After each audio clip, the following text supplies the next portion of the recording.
Good morning. Good morning. Good morning.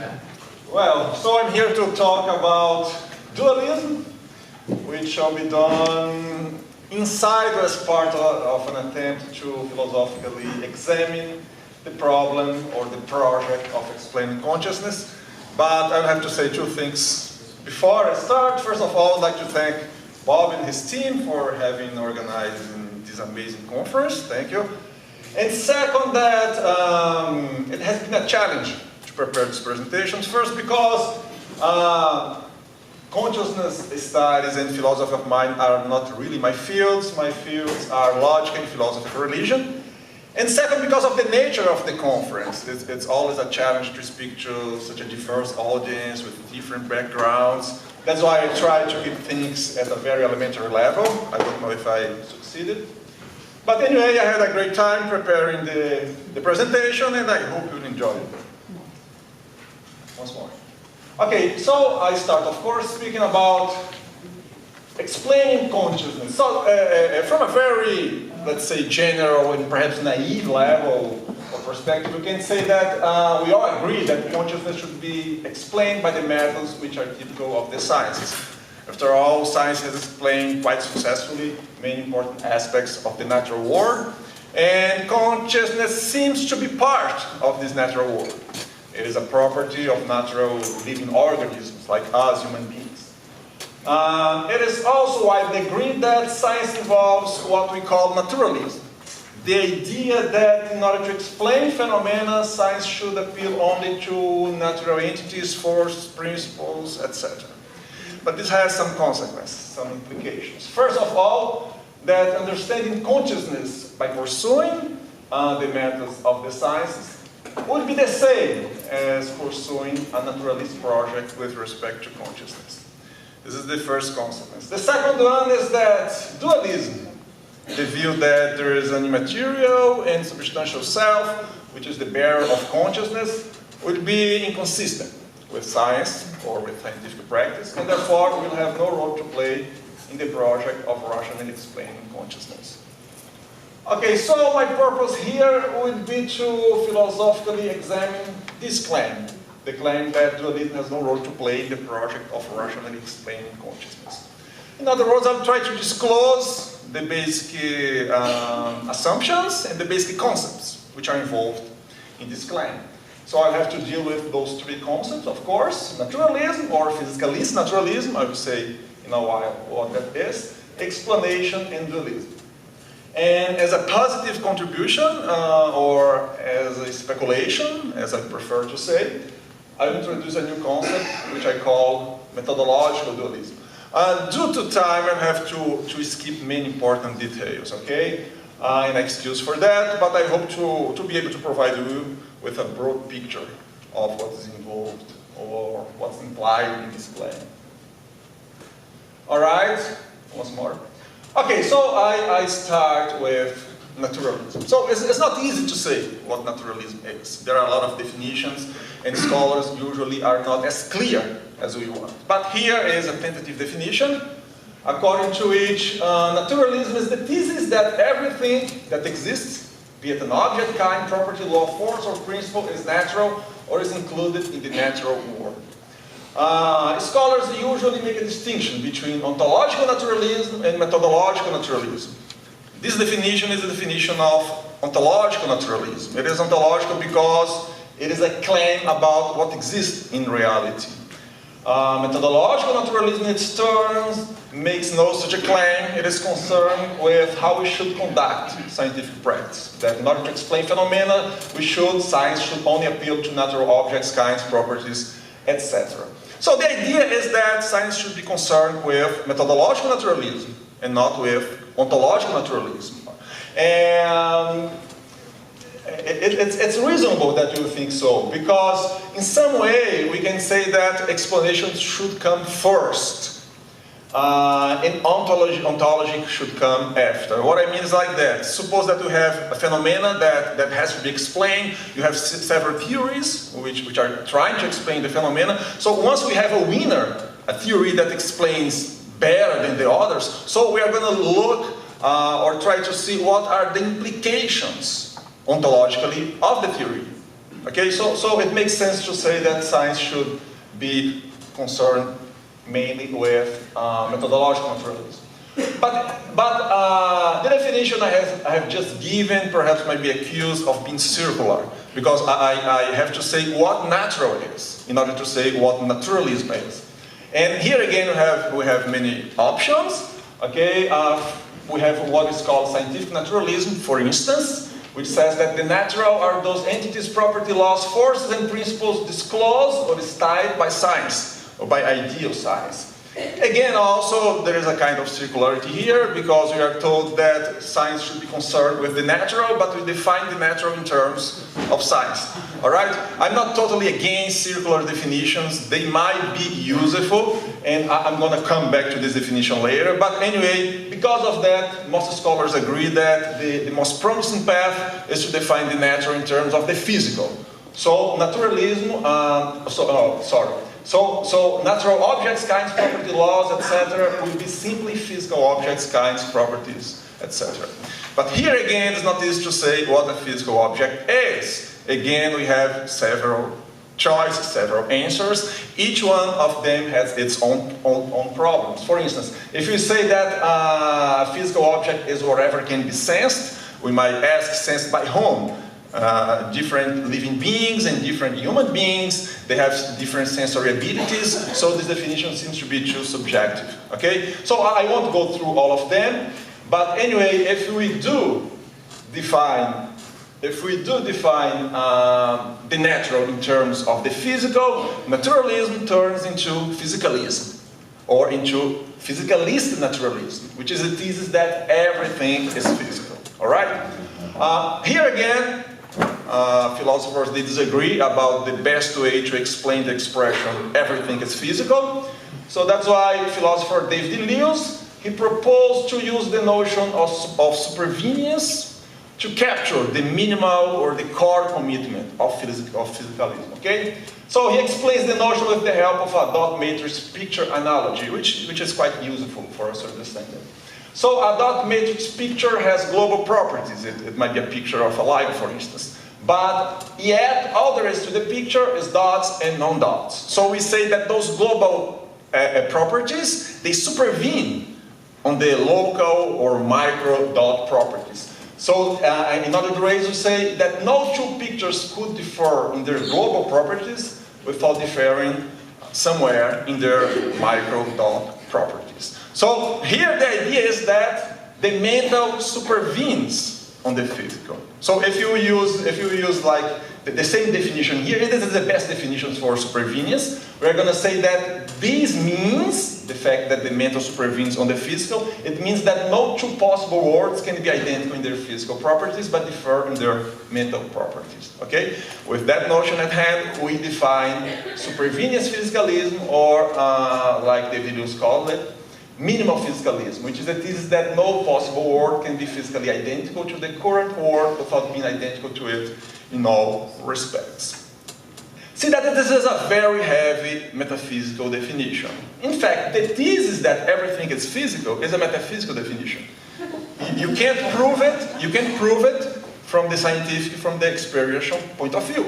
It's something that is beyond the physical, the thesis that everything is physical. And in order to make this thesis clear, we get a very heavy metaphysical definition, which uses the concept of possibility, which is a metaphysical concept, and the concept of possible worlds. I come back to that later. Alright, now we might ask to what extent consciousness studies is influenced by physicalism. Okay, I'm going to just use two quotations here, just to give you an idea of what goes on. So this is a quote by philosopher John Searle, where he says something very, very heavy. He compares physicalism, or materialism, as he calls it, with religion. And he says that, like most traditional religions, physicalism, or materialism, as he calls it, is accepted without question. It provides a framework within which other questions can be posed, addressed, and answered.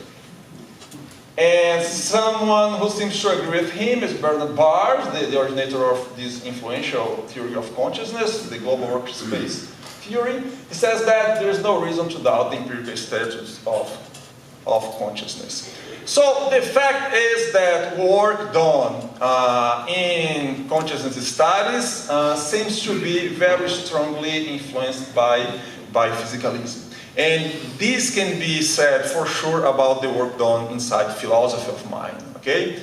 And it should be clear also that what at stake here is not methodological naturalism or methodological physicalism, it's ontological physicalism. Usually, at least inside the philosophy of mind, people are concerned here really with ontology. All right. Okay, good. But I'm going to go quickly through that.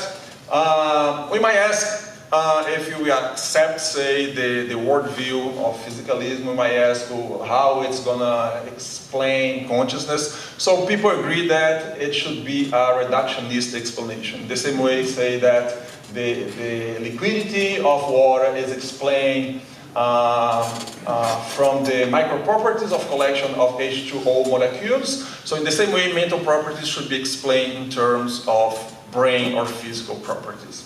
All right, even though some people call themselves non-reductivist physicalists, at least we can say that this is the standard view regarding explanation when we consider physicalism.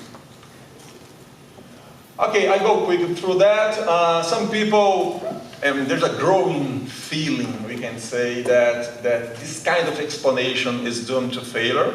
And there are at least three ways we can look at it. First one, from a, say, pre-philosophical and intuitive view. Basically, we feel that physicalism can't explain some basic aspects of life. And here we have a quote by Schrödinger.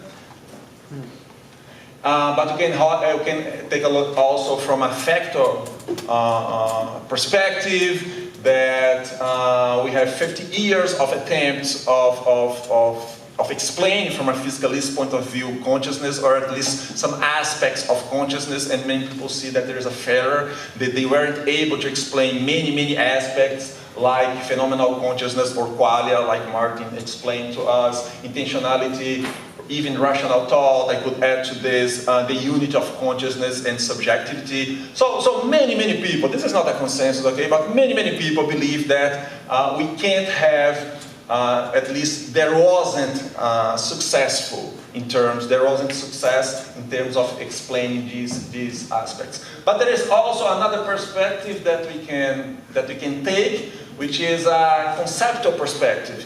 So according to this perspective, it's not only that these theories weren't able so far to explain those aspects, but they can't explain those aspects. So I'm going to explain this argument. It's quite interesting, and just to give you an idea of what goes on inside this philosophical debate. Okay, so this is an argument for the impossibility of a physicalist explanation based on qualia, which Martin kindly explained. So I won't explain it.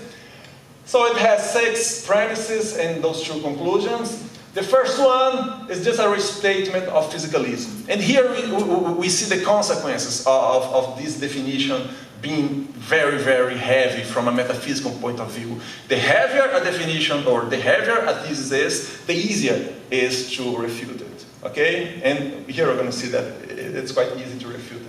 So here's the definition of physicalism. No possible world can be physically identical to W, where W is our current world, without being identical to it in all respects. So the second one, John, it might be Ricardo, it doesn't matter, has qualitative conscious experience in W, in our world. The third one, and there is a possible world, say Z, which is physically identical to W, However, in this world, John is a zombie. Okay, we are just saying that zombies are possible, and most of us agree on that. That zombies, we know that zombies don't exist. Okay, but most of us agree that they are possible. I mean, it's possible that they exist. They could exist. So this is a statement of that there's a possible world in which John is a zombie. But in this world, John has no qualitative conscious experience. He has no qualia. This is the philosophical definition of a zombie. A zombie, it behaves like a normal human being, but there's nothing inside. A zombie has no qualia. That's just a definition, okay? But from that we get a contradiction. We get that Z is not identical to W in all respects, because in Z, John has no qualia. But we get that Z is identical to W in all respects from the definition of physicalism. So due to this contradiction, we can conclude that no physicalist theory of consciousness can explain qualia because of the inconsistency. You can't explain one thing from another thing if both of them are contradictory, right? Okay. So suppose that we agree with that, okay, that there is this failure. We might ask what to do. What to do? So we have some options. We might think of giving up, like some people do think, okay? The problem is too hard for our limited minds. We can perhaps deny that there is such a thing as qualia, as purpose, as intentions, and so on and so forth, which is pretty absurd. Or we can, and this is the option I defend here, we can embrace what philosopher Karl Popper called theoretical pluralism, which is the idea that a plurality of theories is necessary for science to be empirical. Or in other words, and from a more general perspective, rationality itself requires a plausibility of ideas, values, and ways of life. So if you take this seriously, there is no excuse for restricting ourselves to physicalist theories. Rationality itself requires that we open up our minds and give a chance to non-physicalist theories. So with that thought in mind, I now finally go to dualism. Okay, now I start speaking about dualism. So usually when you speak about dualism, and that's the way that I define it, we think of what people call substance dualism. That's the way I define it. So that dualism is the view that there is a substantial and immaterial self, which is not identical to the body and is the bearer of personal identity and consciousness. But there are at least two weaker forms of dualism. They are called property dualism and predicate dualism. Property dualism is the thesis that there are two essentially different kinds of property. Okay, property, in the word, physical properties and mental properties. Predicate dualism just says that psychological predicates or mental predicates are not reducible to physicalist predicates, and therefore they are essential for a full description of the word. Two observations are in order here. First, that property dualism and predicate dualism, they are compatible with physicalism. That's why most of property dualist philosophers, they are also physicalists. And the second, and predicate dualism, of course, is also compatible. And the second observation is that substance dualism and property dualism are ontological theses. They make a claim about what exists in the world. In its turn, predicate dualism makes no such a claim, is just a linguistic thesis. Okay? Another important observation is that, again, many times when we speak about substance dualism, we think of Cartesian dualism. And Descartes, he defined the soul, for instance, as an entity that doesn't occupy a spatial-temporal position. But many people disagree on that. For instance, Kant and Augustine, they thought that the soul does occupy a spatial position. And nowadays we have a great variety of dualist approaches. So in order to give you just an idea of this variety, I'm going to speak about two dualist approaches, but still physicalist approaches. The first one is by philosopher David Chalmers. It's a very interesting idea he had in 1995. His basic idea is that since we can't give a reductive explanation to consciousness, let's give a non-reductive one. In other words, let's take conscious experience as a fundamental term, talking about theories, or as a fundamental entity of the world. So, and he says that where there is a fundamental property, there are fundamental laws. So if you take this seriously, we are going to have psychological laws, we are going to have psychophysical laws, okay? And together these laws will explain consciousness. So it will be a non-reductive kind of explanation. So what's interesting here is that because his idea really is to extend the notion of natural. so as to include consciousness. And he gives the example of electromagnetism, which in the 19th century, people weren't able to explain this kind of phenomena. So what Maxwell and others did was to take electromagnetic forces, electromagnetic charges, as something fundamental. So the ontology of physics was expanded. So he's proposing something alike to that, but now regarding conscious experience. And it is an instance of property dualism. Okay, so it is still a physicalist approach. All right, 5 minutes. Okay, we can go. Okay, we can criticize Chalmers in the following way. To many, it is inconceivable that experiences be ownerless. Okay, there cannot be an experience that is no one's experience. And if this is right, experiences cannot be understood as independent atoms. There must be a self. There must be something which has the experiences. And some people, they have done that. There are some approaches to the self, and some are still inside of this physicalist framework. And one of them is what people call emergentism. Okay? Emergentism is just the idea that from the proper base, some new powers, some new properties, qualities will emerge, but nothing new is added from the outside.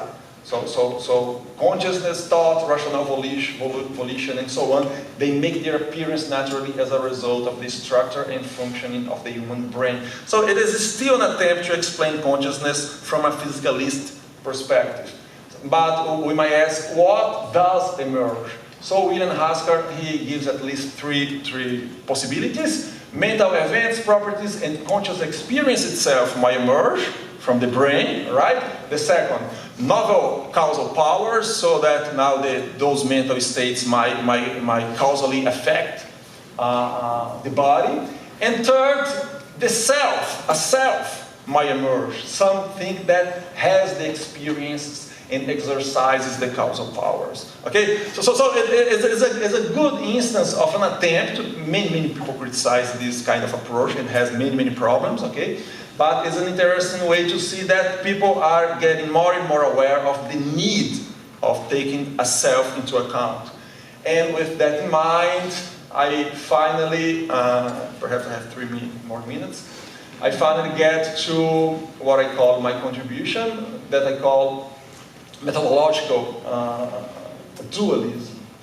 So we have somehow like a case for dualism here. I won't explain, and I have already explained that we have a case for the methodological. Explanation should come first. Okay. So given that, we can propose what I call methodological dualism. It's just an idea, right? In the best spirit of philosophical speculation. So that could be defined as the view that as far as the explanation of mental phenomena is concerned, science is allowed to appeal to a substantial self, soul, or ego that is not identical to the body, and it is the bearer of personal identity and consciousness. So alike to methodological naturalism, also we don't make any ontological claim about the existence or non-existence of such an entity. But there is an asymmetry that we have to note here between methodological dualism and methodological naturalism. While methodological naturalism doesn't claim neither positively nor negatively about the existence of the non-physical, methodological dualism, it makes a claim, a positive claim about the existence of non-physical. But it is a claim that should be understood from the perspective of explanation only. But we might wonder, is that possible at all? Okay. The first concern we might have is about the non-observable character of this self, right? Well, it is not observable from a third-person perspective, sure, but we might say, might defend, it is observable, or at least we can experience it from a first-person perspective. Another way to answer that is to point out that in physics there are what philosophers call theoretical terms. there are terms which refer to non-observable entities like atoms and even forces, and we have dark matter and so on and so forth. So there are terms which are part of a theory, or at least they are implied by the theory. They have an explanatory role, okay, but they don't refer to anything that can be observed. So the fact that it can't be observed it does not imply automatically that it can't be used in a legitimate way in a theory. But this answer depends on the fact that it is not true right now that we have explanatorily successful dualist theories. Okay, this second reply. The second concern is whether or not explanation can be done without ontological commitment. We might wonder that. Is that possible? Well, from a naive perspective, I would say that it can't. Perhaps when a scientist puts forward his theory, he has some belief that the theory refers to something in reality.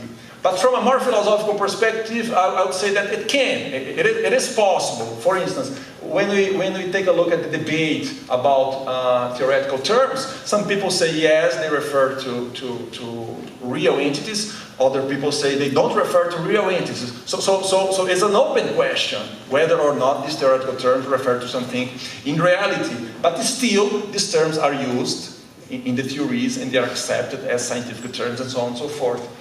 And finally, I will take just 1 or 2 more minutes. I know that my time is out. We might wonder that the consequences of that, we are rejecting methodological naturalism, a very successful methodology or strategy, but we are not rejecting methodological naturalism. We are rejecting a specific version of naturalism, which is physicalist naturalism.